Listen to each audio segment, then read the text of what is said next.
Привет, это майор в отставке. Итак, многолетняя зависимость Европы от российского газа, похоже, рвется уже окончательно и практически в один момент.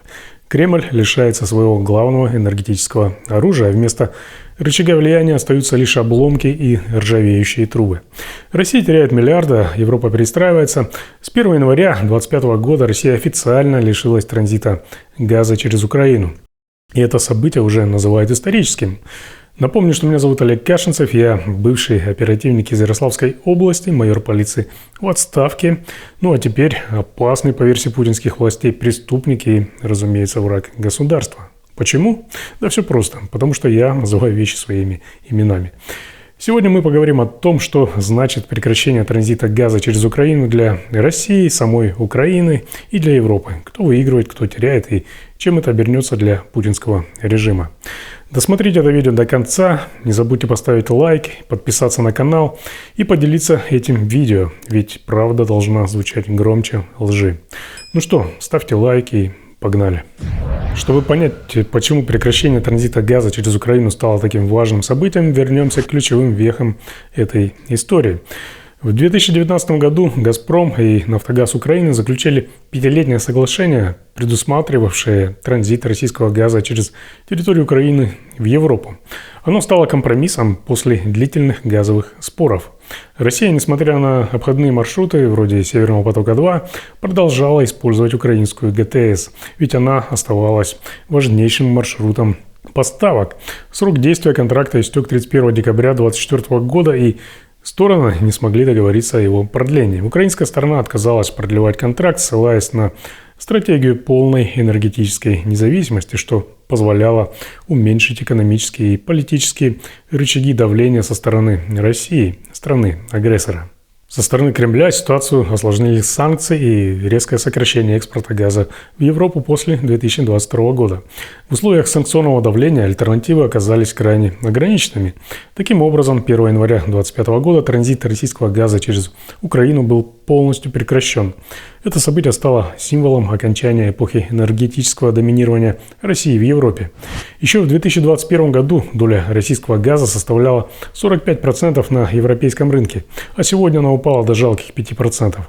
К 2027 году ЕС планирует полностью отказаться от российских ископаемых. Это не просто техническое решение или политический жест. Прекращение транзита – финальный аккорд долгого противостояния, когда и Европа, и Украина, и Россия приняли судьбоносные решения, изменившие весь региональный энергетический рынок. Теперь давайте поговорим о том, как прекращение транзита через Украину ударило по самой России. Россия будет терять около 5 миллиардов долларов ежегодно.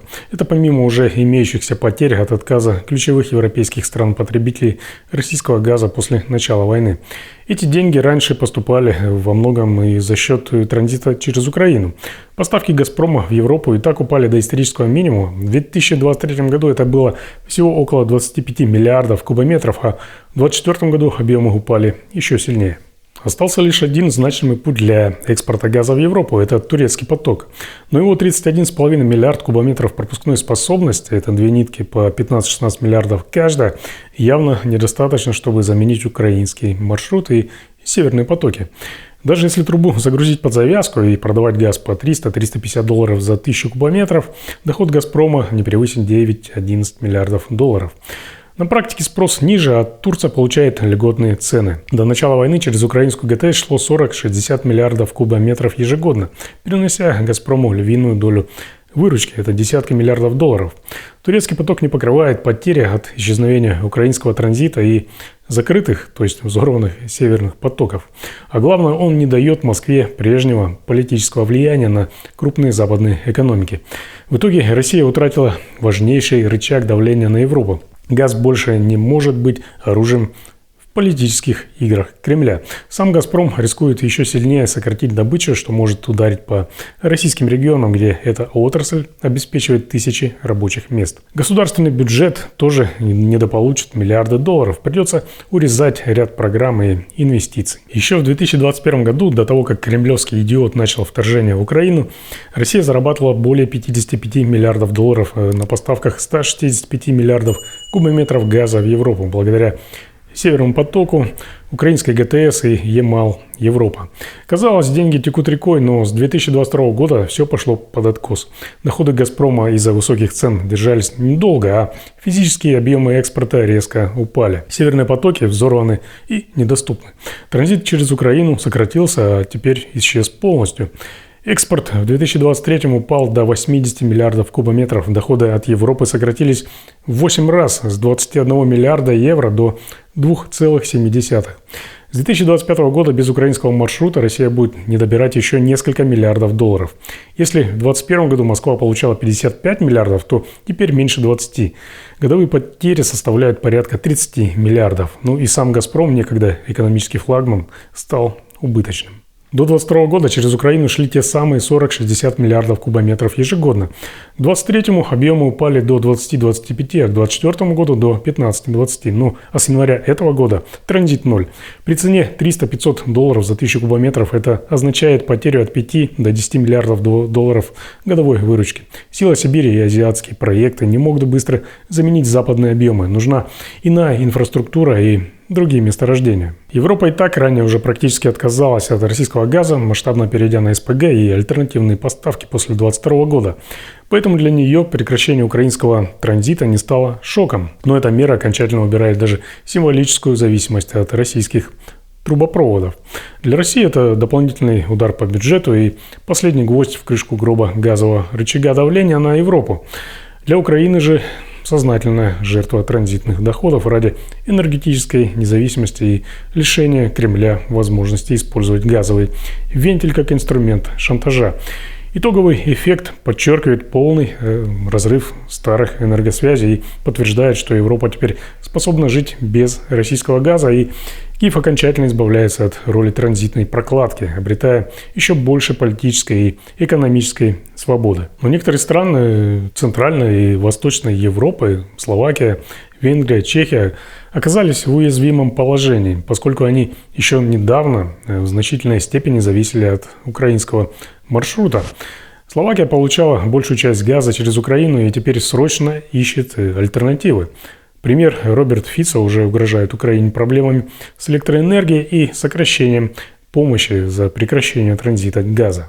Особенно сложная ситуация сложилась в Молдове, а точнее в ее непризнанном Приднестровье, которое до последнего момента получала российский газ транзитом через Украину.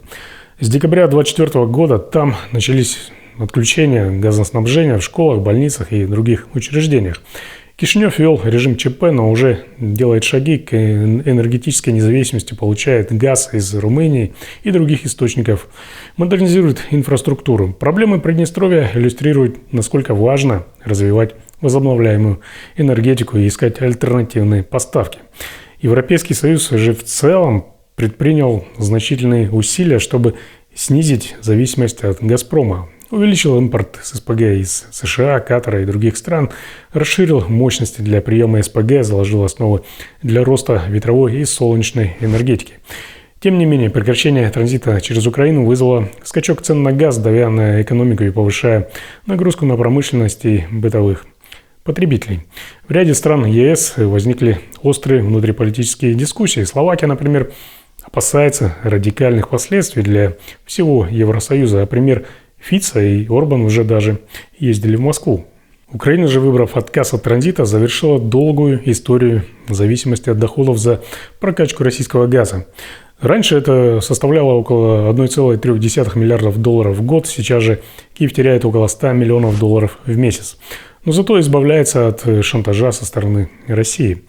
При этом Украина активно развивает внутреннюю добычу, увеличив ее на 13% в 2023 году благодаря иностранным инвестициям и новым технологиям. Политически это шаг к независимости. В условиях войны, которая идет уже 3 года, может звучать странно, что транзит до настоящего времени все еще имел место, но это так.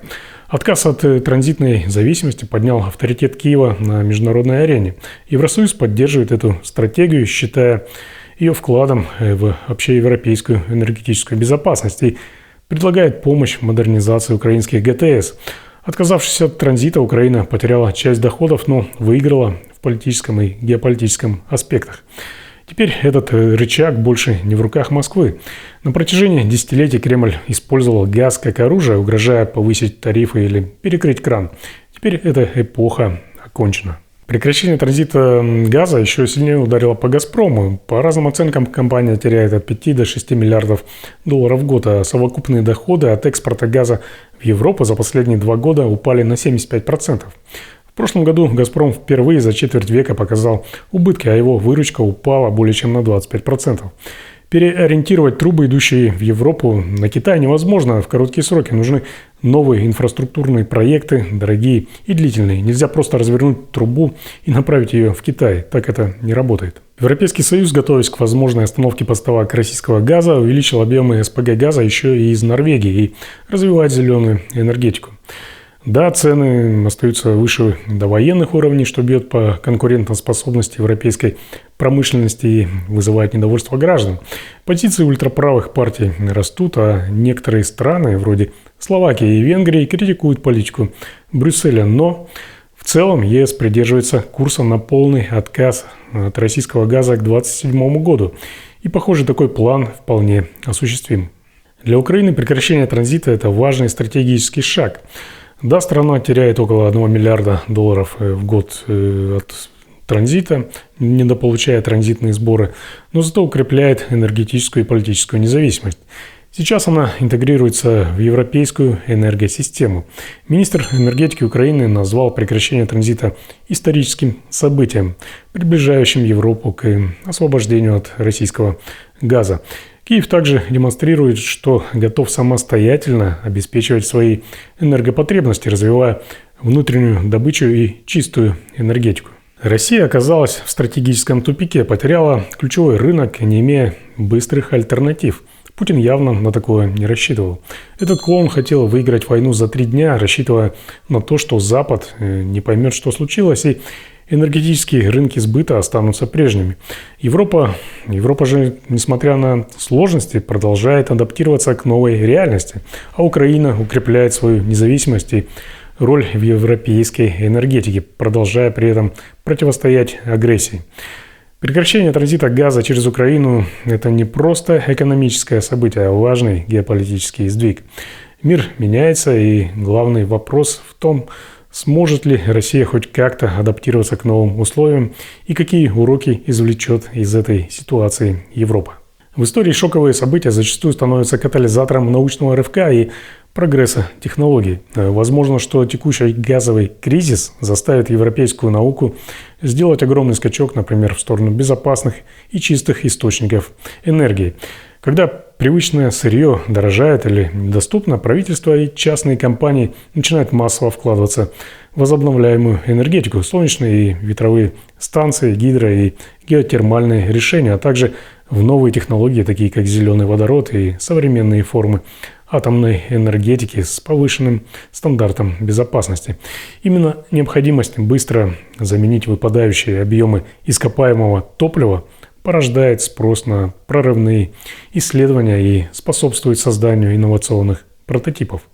В итоге дальнейший прогресс в безопасных видах энергии не только уменьшит зависимость от ресурсных монополий, но и сформирует новую волну промышленного развития, где приоритетом станут чистота и устойчивость технологических решений. Монополисты на рынке ископаемых источников энергии превратятся в ржавеющие бензоколонки. Сегодняшняя Россия все больше напоминает Северную Корею, изолированную, загнанную в угол страну, которой управляет сумасшедший диктатор, готовый уничтожить все вокруг, лишь бы удержаться у власти. Путинская война против Украины – это не только трагедия для украинского народа, но и медленное самоубийство для самой России. Каждый день войны – это новые жертвы, разрушенные города и миллиарды, уходящие на танки, ракеты и убийства вместо того, чтобы пойти на школы, больницы и развитие. Посмотрите, что осталось от некогда влиятельной энергетической сферы державы. Страна, которая была частью мировой экономики, стремительно превращается в ржавеющую бензоколонку. Европа уже научилась жить без ее газа, а Украина освободилась от транзитной зависимости.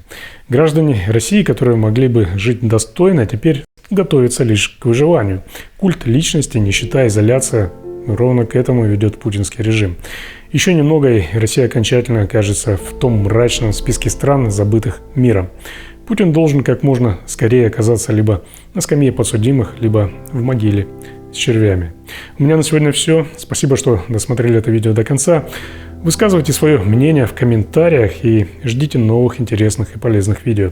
А для получения оперативной информации не забывайте также подписываться на мой телеграм-канал, ссылка есть в описании. Ну и как всегда, ставьте лайки, делитесь этим видео и подписывайтесь на этот канал. Здесь вас никто не обманет.